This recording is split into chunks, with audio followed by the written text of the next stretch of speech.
पूजनीय बाबूजी पूरे इस क्षेत्र के विधायक हुआ करते थे और लगातार कार्यकर्ताओं का आना जाना हमारे निवास पर हुआ करता था।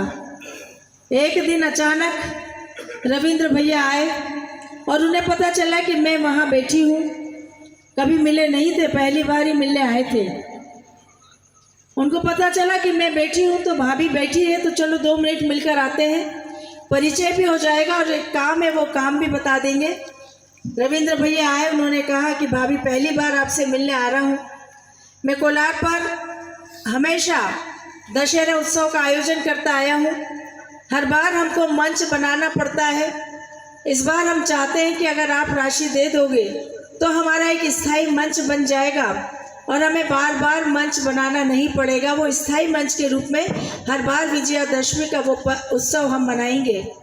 मैंने पूछा कि कितनी राशि की आवश्यकता है। उन्होंने कहा कि 50,000 में हो जाएगा।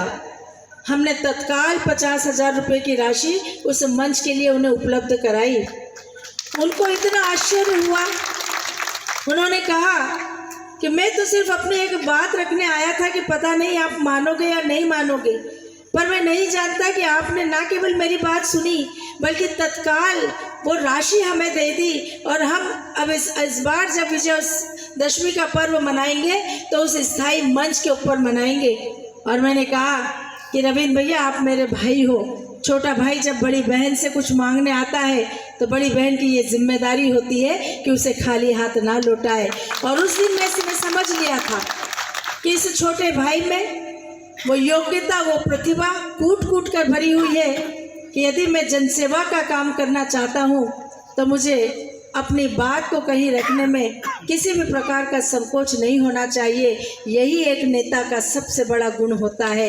यही उनकी विनम्रता थी, यही उनकी दृढ़ इच्छा शक्ति थी और यही उनकी विनम्रता की पराकाष्ठा का परिचायक था कि उन्होंने मेरे पास आकर ये बात रखी और उसके बाद लगातार उन्होंने पीछे मुड़कर फिर देखा नहीं। कोलार में जब हम काम करना शुरू किए तो नगर पालिका बनाने की बात आई। दशहरे पर्व का उस मंच के बनने के बाद रविंद्र भैया का लगातार मुझसे संपर्क प्रारंभ हो गया था और उनको भी लगने लगा था कि नहीं, हम जब भी उनके पास गए उन्होंने हमारी सुनी ही नहीं, हमारा काम भी किया। और मुझे भी लगा था कि इस बच्चे में कोई ना कोई बात है, ये ज़रूर एक दिन बहुत आगे बढ़ेगा। इसको आगे बढ़ाने के मौके देने चाहिए, इसे आगे बढ़ाने के अवसर मिलने चाहिए। और इस दृष्टि से लगातार हमारी कोशिश रही कि हमारे अच्छे कार्यकर्ताओं को हम आगे बढ़ाएं। कोलार नगर पालिका बनाने की जब बात आई तो वहाँ नॉमिनेटेड पार्षदों के रूप में नाम चयनित होने थे और हमें पता था कि 7 नाम हमें चयनित करने हैं। उन 7 नामों में से एक नाम हमने रविंद्र भैया का दिया और ये वहाँ पहले नॉमिनेटेड पार्षद कोलार से चुने गए। यहीं से उनकी राजनीति की शुरुआत हुई थी और मुझे खुशी है इस बात की कि वास्तव में जिस सोच के साथ, जिस प्रतिभा को हमने आगे बढ़ाने का प्रयास किया, आज वो जिले में अपने इस मुकाम पर पहुंची। ये कल्पना तो हमने उस समय भी की थी और सिर्फ यही नहीं पहुंचे, अभी आपको बहुत आगे जाना है, बहुत आगे बढ़ना है।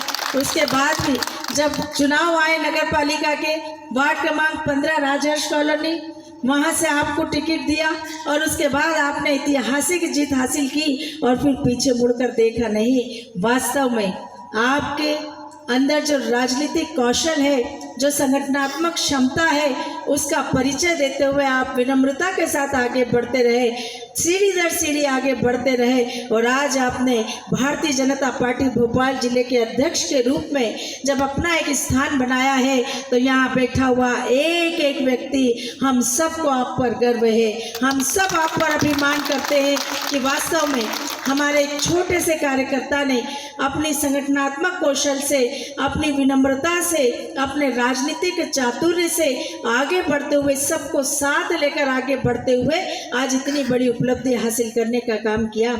आज बड़ी संख्या में हमारे यूपी और बिहार के रहवासी इस भोजपुरी समाज के कार्यक्रम में उपस्थित हुए हैं। बड़ी चर्चा हुई कि हम बिहारी हैं, थोड़े संस्कारी हैं, हाँ हम यूपी वाले हैं, बड़े दिल वाले हैं, लेकिन मैं जानती हूँ आप यूपी के भले ही हो, आप बिहार के भले ही हो, आप पे मोहर भले ही यूपी की लगी हो, आप पे मोहर भले ही बिहार की लगी हो, लेकिन मध्य प्रदेश की इस पावन धरा में आपका हृदय समाता है।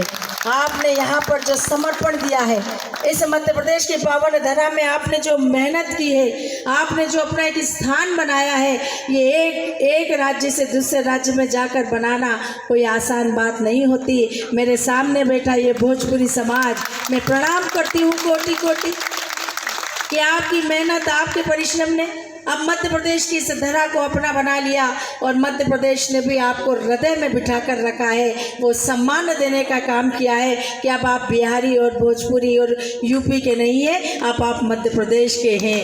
और 3-3 पीढ़ियाँ हमारी निकल गई हैं, कई पीढ़ियाँ, बाबूजी तो कितनी पीढ़ियाँ, बाबूजी तो कितने पहले यहाँ आ गए थे। एक राज्य से दूसरे राज्य में आकर उस राज्य के शीर्ष पद तक पहुंचना ये एक उत्तर प्रदेश का निवासी ही कर सकता है, ये बिहार का वासी ही कर सकता है।